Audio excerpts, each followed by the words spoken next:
Здравейте! Вие сте с училище Бебе. Тъй като се намираме на прага на пролетта, едно време, в което започваме все повече да си мислим за разходки, почивки, пътувания с семейството, но пък и сезон, в който често се обострят алергиите, както при децата, така и при възрастните. Това ни провокира днес да съчетаем тези две теми в един приятен и полезен разговор за пътуването с бебе и алергиите и имунитета. Сега с втората ни тема, един плавен преход, надявам се. Заговорихме за хубавото време и затова сега ще си говорим за пътуване. Наш лектор в втората част ще бъде Теодора Ваш, която е майка-пътешественик. Заедно с бебето си е посетила 17 държави, изминала е над 20 000 км с кемпер и още много с кола, самолет и влак. И затова се радвам да я посрещна в училище Бебе, за да ни каже как всъщност можем да пътуваме с бебе без да се притесняваме. Здравей, Теди! Здравей, Петя! Много благодаря за поканата. Темата наистина ми е много при сърце и се радвам, че мога да я споделя с вашата аудитория. Наистина се надявам това, което ще споделя днес, да е полезно и още повече предвид идването на пролетта и започването на сезона на пътуванията. Надявам се повече хора така да придобият смелост, когато са с бебе и да започнат да пътуват. Аз ще се опитам да съм максимално полезна днес. Чудесно! Очакваме да споделиш твоя екран, за да видим презентацията. Въпросите вече започнаха за какво трябва да внимаваме с кемпер и 9-месечно бебе, но аз предлагам първо да чуем ти какво ще ни разкажеш и после вече мамите междувременно могат да си изпращат въпросите, след това ще ги разгледаме. Преди да започна, бих искала да попитам вашата аудитория колко са големи бебетата ви и дали има сред вас дами, които в момента са бременни. Просто искам да разбера каква е аудиторията, на която ще говоря, за да мога да съм ви максимално полезна. Така че може да споделите в коментар, след малко ще погледнем в коментарите. Очакваме, да, абсолютно. Вече една дама писа 9-месечно бебе, явно нейното, така че ще сме благодарни и останалите, които така ни гледат през всички канали. Общо взето, аз ще се опитам да обобщя. Добре. И сега малко повече за мен, за тези, които не ме познават. Казвам се Теодора Ваш и по призвание съм майка, която много обича да пътешества. До момента съм обиколила 40 държави, 17 от които с бебе, както стана ясно. Като по професия пък съм специалист по корпоративни комуникации. По националност, може би по фамилията, тъй като е малко необичайна. По националност съм българка, но мъжена за унгарец и мога да кажа за сродната ми душа. Така че мисля, че съм голяма късметлика в това отношение. И също така съм и автор на хумористични пътеписи от всичките ни пътувания с бебе и не само. И също така съм и доста чест лектор на събития и участник в телевизионни формати и предавания на тема пътуване. Малко повече за нашата семейна история в пътуването с бебе. Тя започна през 2024 година, когато нашето бебенце Лора беше на 3 месеца. Тогава се престрашихме да започнем да пътуваме. И след това доста оползотворих майчинството си, бих казала, посещавайки 17 държави с всякакви видове транспорт. Днес обаче ще наблегна повече на пътуването с кола, самолет и кемпер, предвид ограниченото време, с което разполагаме. И това са, мога да кажа, най-честите варианти за пътуване с бебе. Но освен като експерт днес, по-скоро бих искала да споделя и реално какво стои зад всички тези пътувания, тъй като аз не съм минала по лесния път на майчинството, тъй като много хора може би смятат, че пътувайки толкова много, сигурно съм изкарала късмета да имам бебе еднорог, което да лесно да може да се приспива, храни и така нататък. Всъщност моят път беше доста труден. Първо започна с много трудности в кърменето, след това нали, беше съпроводено с така загуба на идентичност, мога да кажа. Наистина ми беше много трудно, въпреки че очаквах с много голямо нетърпение идването на детето ми, но просто не бях подготвена за това, което се случи, нали, с мен психически. Спадах в много депресивни състояния и също така недоспиването не ми правеше много добра услуга, тъй като наистина, особено мога да кажа първите 2 години дори, беше доста трудно и сега вече детето ми е на 2 години и половина. Мога да кажа, че почва да става малко по-лесно, но наистина, въпреки всички тези трудности и еднообразието от това да си родител и някакси да загърбиш живота си преди това, не е лесно за една жена. И също така, не знам, сред вас, сред аудиторията ви, интересно ми е да споделите кои от вас преживява това, което преживях и аз. Може да напишете в коментар. Но моят начин реално да се справя с всичко това беше чрез пътуванията, тъй като те са моя много голяма страст.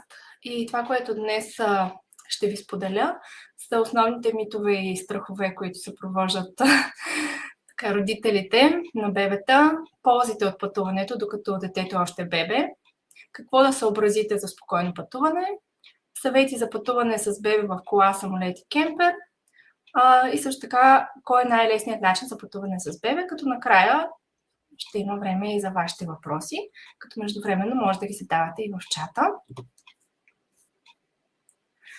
И да започнем с митовете и страховете. Да си призная, ние самите имахме доста страхове преди да започнем да пътуваме, тъй като това е абсолютно нова реалност за нас, въпреки че ние с мъжа ми имаме много опит в пътуването и това не е нещо, което ни плаши, точно обратното. Нали, има хора, които не обичат толкова да пътуват, някакси това ги изкарва извън зоната им на комфорт, нали, не им е толкова приятно. Предпочитат уюта на дома. Ние обаче не сме от този тип хора и въпреки това се сблъскахме с много така страхове първоначално, тъй като, нали, когато имаш бебе, то е толкова крехко и просто се притесняваш, нали, дали няма да му навредиш. Ето, основните ни страхове в началото бяха, че ще е много сложно или пък, че няма да е безопасно за самото бебе, но всъщност установихме, че всичко е въпрос на подготовка. Другите ни страхове бяха какво ще правим, ако бебето се разболее по време на път или пък ще му развалим режима, тъкмо сме го напаснали. Тая тема с режима беше много ключова при нас. За това ще поговорим малко по-напред в презентацията, как може всичко това да го минимизираме. И любимата ми тема, бебето няма да има спомени. Това го чувам, аз лично не го споделям като мнение и не съм никога го имала като притеснение, но го чувам много често от всякакви хора около мен. И мога да кажа, че не са толкова важни спомените, а по-скоро е важна емоцията, която това дете ще получи от пътуванията, защото това се запечатва в подсъзнанието на детето. И съответно, когато един родител, двамата родители са щастливи, това се предава и на детето. То усеща емоцията, то я запомня. А по отношение на това колко помнят, дори не съм напълно сигурна, че е така, защото дъщеря ми, въпреки че сега е на 2 години и половина, тя си спомня някакви неща от пътуванията ни, примерно преди година, което не знам дали е нормално да е така, но явно нещо, което много е направило впечатление и ги помни, но дори да не помнят, което е, нали, по-общия случай, това не би трябвало да е причина да ви отказва от пътуванията, защото друго е по-важно. Важна е връзката, която изграждаме, нали, като семейство, сплотяването на семейството. Е важно все пак и вие да имате някакви интересни и хубави преживявания с детето ви. Друг мит е, че ще е изтощително за вас и за бебето. Така, пътуване с бебе не е лесно и е по-различно. По-различно е определено от другите пътувания, които сте имали преди детето. Но просто спазвайки ритъма на детето, това нещо може да се елиминира като притеснение. Просто бъдете с ясното съзнание, че пътуването ще е по-различно, но това не означава, че ще е по-малко интересно и приятно. И последният мит, че детето ще ни ограничи и нищо няма да можем да правим. Ние с мъжа ми сме ходили на хиляди места, които са доста трудно достъпни дори за хора без бебета и сме правили всякакви неща. Така че в никакъв случай това, разбира се, бебето до някаква степен те ограничава, което е нормално, трябва да се съобразяваш с неговия режим, с неговия ритъм, но това не означава, че не можеш че ще си прекалено ограничен по време на пътуванията, просто трябва да напаснеш пътуването според детето и да имаш реалистични очаквания. И сега ще си поговорим малко за това, защо е добре да пътуваме с детето, докато е още бебе и да не изчакваме до първи клас, примерно. Когато сме в майчинство, знаем в България, имаме много дълго майчинство. Това е реално периодът с най-много отпуска, като ако мъжете също имат право на бащинство и ако сте в голяма корпорация, обикновено това бащинство може да стига и до 6 месеца. И много хора в Западна Европа и въобще по целия свят, които работят в такива корпорации, използват този момент, защото това е наистина време, което през останалото време от живота ти, кога можеш да си позволиш, ако си, съответно, ако работиш за някого, да имаш толкова много свободно време и отпуска. И това е начин да я ползотвориш максимално. Също е много добре за психичното здраве на майката, както ви споделих малко по-рано. На мен лично ми се отрази много добре психически, предвид тези депресивни състояния, в които бях изпаднала. И, както се казва, щастлива майка, щастливо бебе. Така че трябва наистина да се грижим за психичното ни здраве, защото това се предава и на детето. Когато ние сме добре, и детето ще е добре. Ако това на вас ви действа добре, значи и за бебето ви е добре. По отношение на физическото здраве, ето тук малко ще върна темата към доктор Грозова, която говореше за имунитета на децата. Бъдейки някъде сред природата, пътувайки, сменяйки климата, е много по-добре за здравето и изграждането на имунитет на детето, отколкото да го държим в една стерилна среда или, примерно, както е в България през зимата, знаем, въздухът е изключително мръсен. Така оглавяваме класациите за мръсен въздух, с което въобще не се гордея, но възможността да пътуваш някъде, когато тук времето не е хубаво, въздуха не е чист, е много по-добре за здравето. Ние, примерно, миналата зима изкарахме почти, не цялата, но около месец изкарахме в Испания и Португалия, където първо бяхме на по-чист въздух, второ климата беше по-приятен, топъл, отколкото да стоим в София и да се чудим къде да го извеждаме това дете. Също така, когато детето е още бебе, то вие имате много по-голяма мобилност и гъвкавост, защото можете да го носите било то в раница, в слинг, в количка. Много по-мобилно е. Когато почне да подраства детето, то няма да иска да се води в количка, ще трябва много да се съобразявате с него, да ходите на детски площадки, да го събирате с други деца. И това реално ще бъде основен фактор при избора на пътуване и дестинация. Когато са още бебета, те имат нужда само единствено от родителите си и нищо друго. И също така сте много гъвкави по отношение на това какво може да правите. Не е нужно да се съобразявате с интересите на детето, по-скоро може да избирате активности, които на вас ви допадат, като съответно ги съобразите и адаптирате според детето. Също така пътуванията с бебе могат да бъдат и по-изгодни. Защо са по-изгодни? Защото примерно, ако летите с самолет, има фиксирани такси за билет на бебе, които са доста по-изгодни. Също така в хотели обикновено не се плаща за деца по 2 годишна възраст. Имате свободата да пътувате извън сезона, което е много голямо предимство. Когато сте с дете, което е вече по-голяма възраст, тогава сте ограничени само в периода на ваканциите, тъй като децата не трябва да отсъстват или не е препоръчително да отсъстват, било то от училище, детска градина. Когато е още бебе, можете спокойно да пътувате извън сезона. Тогава цените са много по-ниски и има много предимства на пътуването извън сезона. Можете да отидете някъде, където е малко по-топло или малко по-прохладно според сезона. За бебето също така е много полезно пътуването, тъй като чрез него той изгражда адаптивност, това е много обогатяващо, изграждат се много невронни връзки в мозъка и колкото по-разнообразна е средата на едно дете, толкова по-бурно е развитието на детето. Така че определено има много плюсове. Отделно действа много сплотяващо за цялото семейство и се изграждат безценни семейни спомени. И нещо, което така е мое мото, че пари се печелят, но времето не се връща. Така че наистина е хубаво да се използва точно този период на майчинство и докато бебето още е мънинко, за да пробвате да пътувате. Колкото повече почнете да пътувате докато е бебе, то ще свикне и след това и пътуванията ви ще стават много по-лесни. Сега ще си поговорим малко за това какво трябва да съобразите за спокойно пътуване. Първо, трябва да предвидите периода на пътуване, като под период имам предвид какъв е сезона. Тогава, когато примерно е много горещо, не е препоръчително да пътувате с бебе, примерно август месец да ходите в Гърция на море. Със сигурност не бих ви го препоръчала.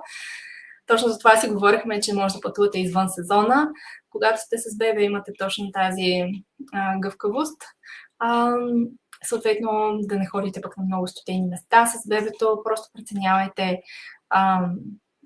какви са метеорологичните условия и също така възрастта на детето. Във всяка една възраст има различни специфики и когато сте така млад родител и не сте наясно, примерно, какви са периодите, но планирате, примерно, пътуване след 5-6 месеца, е добре да се поинтересувате какво евентуално може да се случи в този период. Било то завоникнене, колики и така нататък. Друго, което е хубаво да съобразите, е да правите повече почивки и раздвижване на самото дете, тъй като то не е препоръчително да стои прекалено дълго време в седнало положение. За това ще си поговорим малко по-напред в презентацията с малко повече конкретика. Също съобразяване с режима и с дремките на детето. Да предвидите някакви забавления по време на път. Също да вземете най-важното в багажа, не повече, не по-малко. Аптечка, която да включва най-важните неща за път, както за вас, така и за бебето. Документи, имайте предвид, че ако пътувате в чужбина, детето трябва да има задграничен паспорт.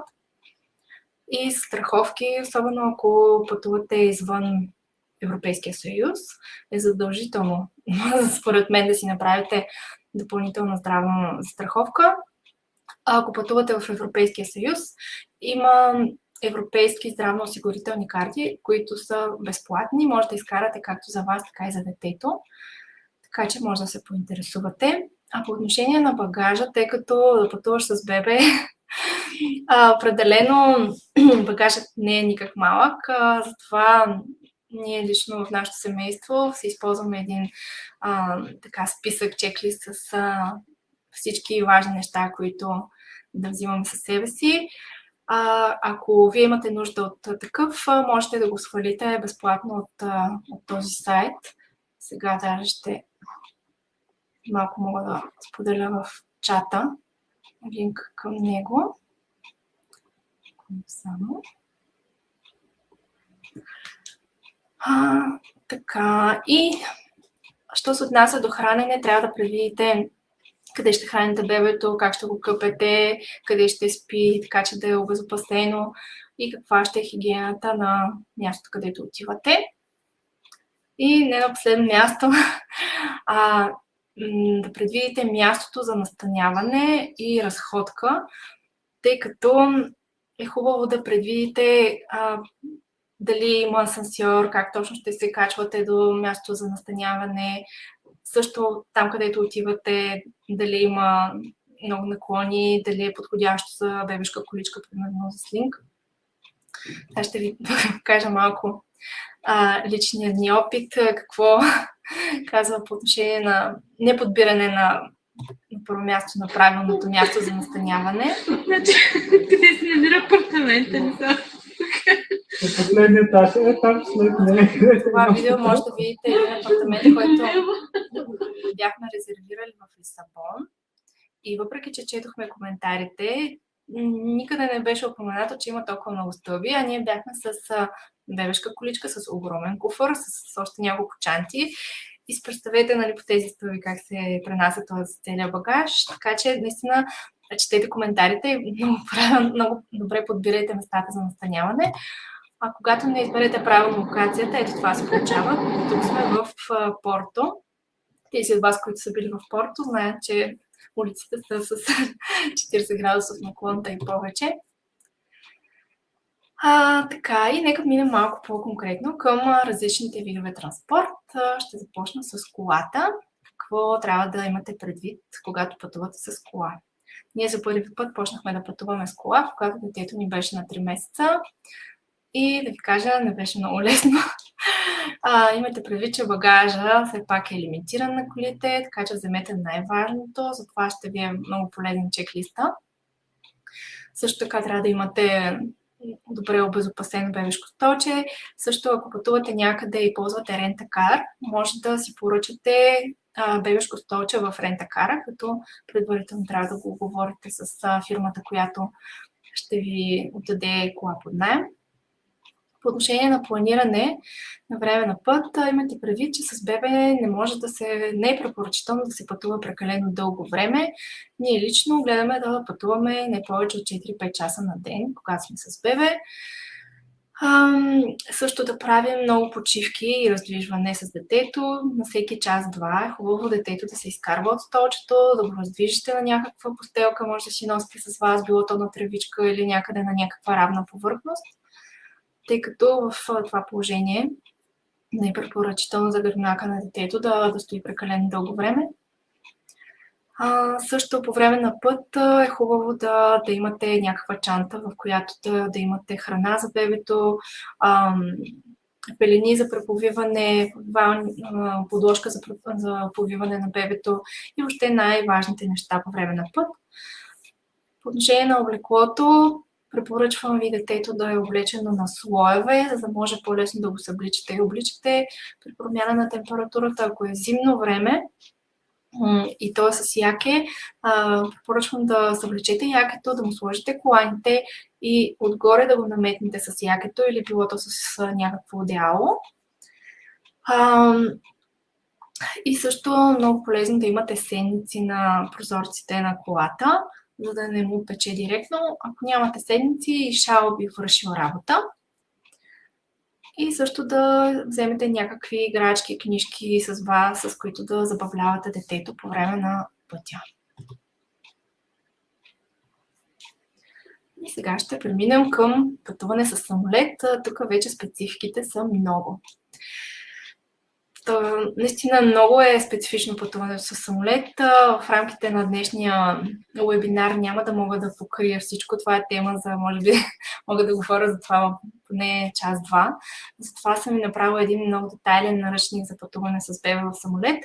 Ако на някой му предстои такова пътуване или се чуди дали е удачно, може да свали чек-листа пак от сайта ни washworld.com.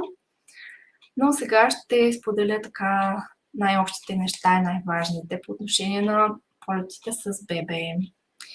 Когато избирате полет, хубаво е този полет да не е прекалено рано, да не каца прекалено късно, да го съобразите с режима на бебето. Ако може да съвпадне с някои от дремките, това би било най-добрият вариант. Така че ако имате различни опции за една и съща дестинация, помислете кой точно да вземете, като имате всичко това предвид. Ако има часова разлика там, където отивате, е хубаво предварително да подготвите детето, в зависимост от това дали летите на изток или на запад, да измествате поетапно режима на детето, така че да може това по-лесно да се адаптира. Но дори да не го направите, децата са наистина много адаптивни и от личен опит мога да кажа, че в рамките на ден-два те сами си изравняват режима. Багажите, знаете, в самолета са много ограничени. За бебето обаче имате право на една раничка малка, която е безплатно към билета. Обикновено билетите за бебетата са с фиксирана цена до 2 годишна възраст, като те нямат право на отделна седалка, освен ако не закупите отделен билет с седалка за бебето.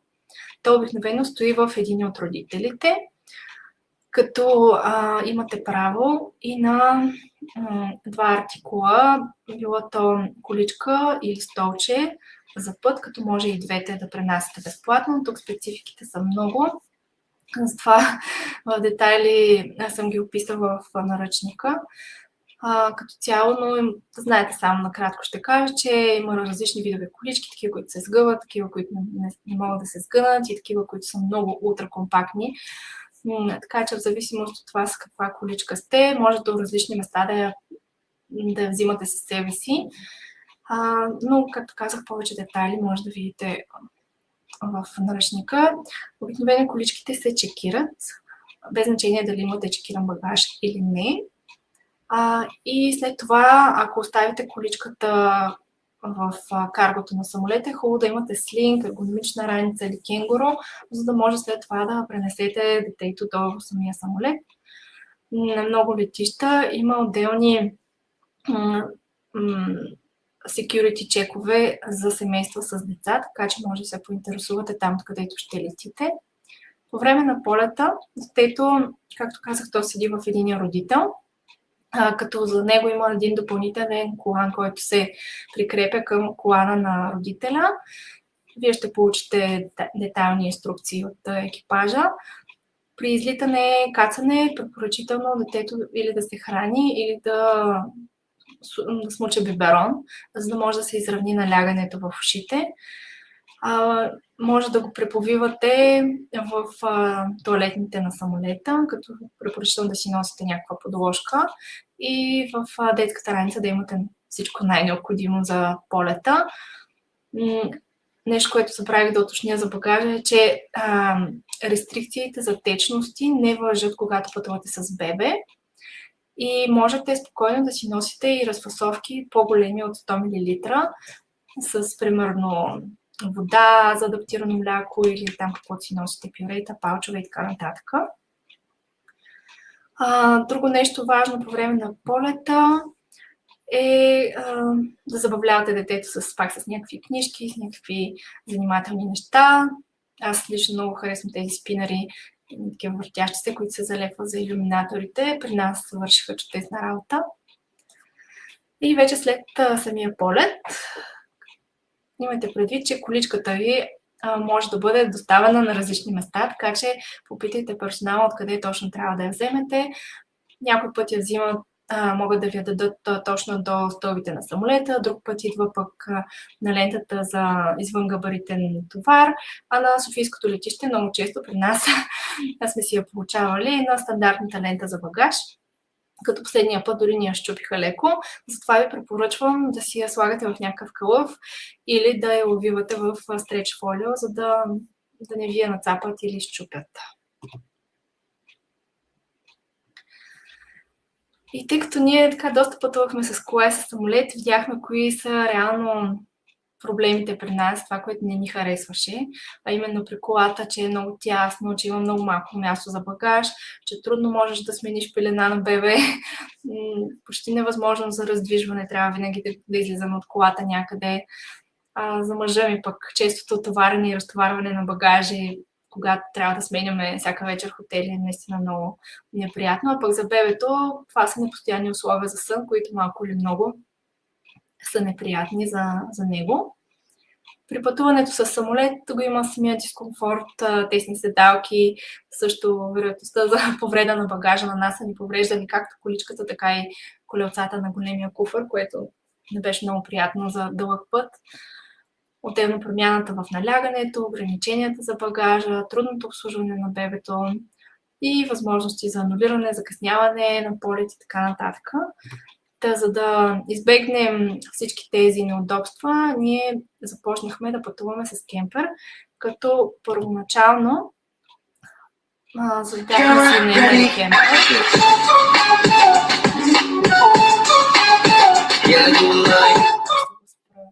Силна музика тръгна в него. Първоначално бяхме започнали да си наемаме кемпер, след което си купихме такъв, тъй като видяхме, че наистина това е най-лесният начин за пътуване с бебе. Тези от вас, които са запознати, кемперът, ето така изглежда. Той има всичко в него. Имаш кухня, тоалетна, баня, легла, абсолютно всичко и много място за багаж. Предимствата са, че не се налага да местиш багаж от един хотел в друг, от колата в хотела и така нататък. Не е нужно дори да правиш план, тъй като можеш да спиш почти навсякъде. Сега има естествено някакви ограничения, но като цяло имаш много голяма гъвкавост и елиминираш така стреса от това да бързаш за дадена резервация, примерно. Отделно имаш много място за багаж, можеш да вземеш колелета, всичките обувки, чанти. Като цяло, както мъжа ми каза, че аз взимам целият апартамент, но когато си с кемпер имаш възможност да го направиш, когато си с кола или самолет, не. Отделно, когато човек пътува с кемпер, прекарва много повече време навън, сред природата и по този начин изгражда по-добре имунитета на детето, а пък и собствения си имунитет и здраве. За хората, които обичат разнообразие, това е чудесен вариант, тъй като имаш нова гледка всеки ден и можеш лесно да смениш локацията, ако си примерно в хотел, където има сватба, няма как това да се случи, но когато си с кемпер, просто се преместваш. Отделно, самото пришване на бебето става много по-лесно, можеш да го изкъпеш, да му сготвиш, така нататък. Отделно в самия кемпер имаш възможност да вземеш всякакви неща, като примерно ако детето ти в момента се захранва и трябва да му правиш пюрета, да си вземеш пасатор, ерфрайер дори, въобще всякакви неща, които биха ти били като удобство, за да се погрижиш за здравословното хранене на цялото семейство, вместо да разчиташ на, примерно, хотелска храна или ресторанти. За бебето е хубаво така да се все пак да се погрижи малко повече по отношение на хранене и хигиена. В кемпера можеш дори да си вземеш възглавничка, удобна завивки, чаршафи и така нататък. И най-важното според мен е това, че е непроменяща се среда за детето, особено когато пътувате за по-дълъг период от време. И е много добре.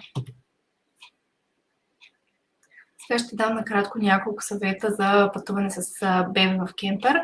Когато планирате пътуването, трябва да помислите дали ще нощувате на къмпинг, на диво и също така каква да е самата конфигурация на кемпера, тъй като има кемпери с различно разположение на легла, като цяло различно вътрешно разположение. По време на път важат същите правила като с колата. С тази разлика, че тук избягваме всички неудобства от пътуването с кола. За храненето хубаво да си вземете някакво сгъваемо детско столче, да помислите къде да го къпете. Може да се случва както в кемпера, в душ-кабината или в мивката, примерно. Така и в къмпингите много често има обособени места за къпане на бебета. По отношение на сън, да бъде обезопасено мястото, където детето ще спи. Ако искате малко повече насоки, тъй като една от дамите каза, че има нужда от насоки за 9-месечно бебе, пътуващо с кемпер, може да видите отново на сайта ни. Има много детайлна статия на тази тема, как се пътува с кемпер и бебе. Сега ще ви дам малко личен пример, какво ние направихме в нашия кемпер, как го оборудвахме и обезопасихме. Много го подбирахме и пробвахме различни варианти преди да си купим собствен кемпер. Избрахме такъв, който да е с максимално добра конфигурация за пътуване с бебе, за да е изключително безопасно за него, за да има място и така нататък. В него дори успяхме да монтираме нашата Nextomy кошара от вкъщи, която много се оказа, че много лесно може да бъде сложена там, но не всеки тип кемпер би могъл да побере такава кошара. Също монтирахме столче за път, отделно си взехме столче за хранене, дори си поръчахме по поръчка специална монтесъврекула, за да може детето да достъпва всички части на кемпера. Допълнителна преграда за леглото си взехме, въпреки че кемперите обикновено имат прегради, както и нашия, но ние искахме за допълнителна сигурност да сложим допълнителна. Също си инсталирахме инвертор и климатик, за да може да имаме ток при всякакви условия, дори на диво. и всякакви друго оборудване за бебе. Като ако ви е интересно как точно сме го оборудвали и какво представлява, може да видите в Facebook страницата ни Camp the World, както и в Instagram. Когато не го ползваме, пък го споделяме с други семейства с бебета. И това всъщност е първият и единствен кемпър за пътуване с бебе, който може да се наема. Ако имате нужда ако имате още въпроси или искате да обменяте опит, имаме 2 Facebook групи, в които споделяме нашите впечатления, вдъхновения. Едната е с деца на път, която е по-обща с различни видове транспорт, а пък другата е пътешествия с кемпер. Така че ако желаете, може да се включите в тях. И тук оставям моите контакти, ако някой от вас желая да се свържи с мен в Facebook, Instagram, в YouTube канала ни споделяме доста видеа на тема пътуване с бебе и в сайта, както казах, там може да намерите много допълнителни ресурси. И сега стана време за въпроси. Теди, много ти благодаря. Мамите, които ни писаха и в 3 канала, реално в които излъчваме, само една беше бременна, всички са с бебенца, най-малкото е на 3 дни. Така че наистина са разнообразни възрасти. Бетина, която ни питаше за пътуване с кемпер, има въпрос.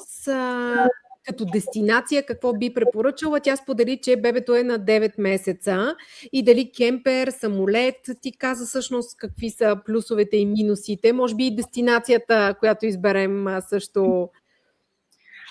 По отношение на дестинацията, това е много лично и много зависи от периода на пътуване. Кога точно, примерно, ако е лято и е много горещо, както споменах, не ви препоръчвам да ходите някъде, където е, примерно, Южна Испания или Южна Италия. Така че, ако е за по-дълги дестинации, с самолет ще ви е по-лесно. Ако пък е някъде по-накратко или пък разполагате с повече време, може да... Кемпър определено е за мен най-удобният начин за пътуване с бебе. Тук вече е въпрос на с колко време разполагате, къде искате да отидете и съответно какъв ви е бюджета, тъй като кемпъра не е никак бюджетен вариант, бих казала. Той е най-луксозният и най-скъпия. И скъпия. И тъй като ти каза, че го споделяте с други семейства, тя ни пита дали може да се наема или по-скоро вие с ваши близки семейства, как се случват нещата?